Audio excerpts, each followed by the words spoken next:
আশীর্বাদ দেয়? যদি লিখে তো। বাবা বাবা, বিয়ে করতে না করতে সব শিখে গেলি? এখন তোর থেকে আমাকে সবকিছু শিখতে হবে? আরে তুমি চুপ কর তুই। শোন, সবসময় বড় আচার-আচরণে থাকবি না। বউ যেটা বলবে তার বিপরীত কাজটা করবি। তাহলে বউকে শাসনে রাখা যায়, বুঝেছিস? ঠিক আছে। দাঁড়াও বুড়ি, ছেলেকে দু বড় মাছ দিয়া দেখাচ্ছি। কি হলো?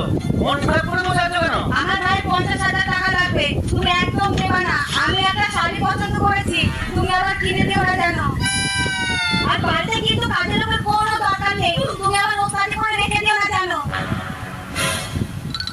মা, আমি একদম তোমার কথা মতো চলেছি। মানে তোমার বৌমা বলেছিল ওর ভাইকে 50,000 টাকা দিতে না, আমি দিয়ে দিয়েছি।